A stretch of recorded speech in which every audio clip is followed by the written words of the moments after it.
And welcome back to Flashpoints. I'm Bob Orr. Joining me, Juan Zarate. He's our national security analyst. Juan, good to see you again. Bob, great seeing you. So there's this new terror threat. The government says not specific, not a credible, specific, imminent plot, but something's going on here. What's the risk? Well, authorities are worried about continued bomb-making evolutions and attempts to evade security procedures around air traffic. You know the terrorists, we've talked about this ad nauseum. You've reported on this incredibly well, Bob. Terrorists want to attack the airline industry. They want to bring down an aircraft. And we know that bomb-making experts like Ibrahim al-Asiri, the member of al-Qaeda in the Arabian Peninsula down in Yemen, is still out there, still innovating, still training others. And so authorities are worried about new techniques that are evolving to evade security procedures and to target aircraft headed to the U.S. But it's a little bit different this time in that now we have this growing pool of Westerners in Syria and in Iraq who hold passports and travel papers. Yeah, no, it's the environment affects this quite a bit because we've known that terrorists want to evade aircraft security. You know, the underwear bomber, the shoe bomber, we know this. And authorities try to react to that.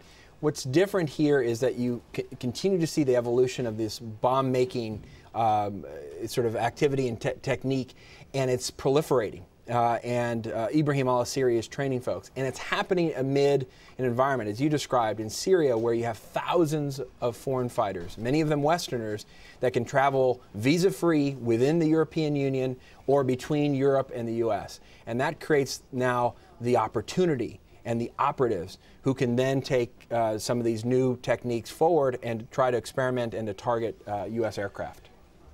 Talk to me, if you can, a little bit about the connectivity of these different groups. You have al-Qaeda in Yemen, al-Qaeda in the Arabian Peninsula, and then we know about the radical groups in Syria. Are they working together? Are they sharing best practices? Is the fear they might do that? What's going on here? I think the danger in this current environment is, as we've talked about the metastasizing of this al-Qaeda-driven movement with its elements in Syria, Iraq, in Somalia, in Yemen, in North Africa. The question is, are they operating singly and on their own, or are they beginning to share techniques and modalities? And the answer to that is, I think they are. You've seen this in pockets, for example, with al-Qaeda in the Islamic Maghreb and Boko Haram. They've trained those members in Nigeria. You've seen this between al-Qaeda in the Arabian Peninsula and al-Shabaab in Somalia. So you've seen that connectivity.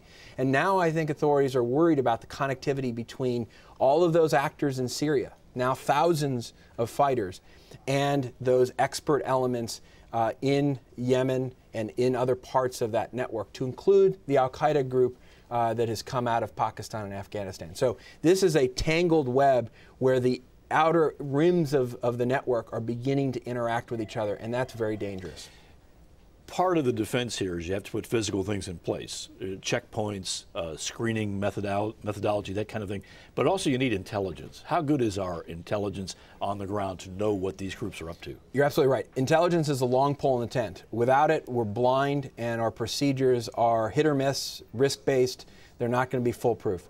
So intelligence has to tell us what are they planning, what are the bad guys planning, what are their capabilities, who are their operatives, where and when are they trying to target. How good is our intelligence? And the question you ask is, how good is our intelligence? And I would say it's not perfect, and it's in fact deficient in many ways, because we don't have the kind of visibility that we need into all elements of this network. The network is now diverse in terms of nationalities involved, in terms of geographic scope. And we're certainly not in places like Iraq and Syria in a way that allows us on-the-ground capabilities to understand for our own purposes what we know. We've got allies who are in the region who are helping, but our information is imperfect, and I think authorities are worried about what we're blind to, because the reality is we don't have full visibility. So while there's nothing specific, we're in a heightened threat environment. We have to be aware of that. Absolutely, and you'll continue to see advisories from the U.S. government.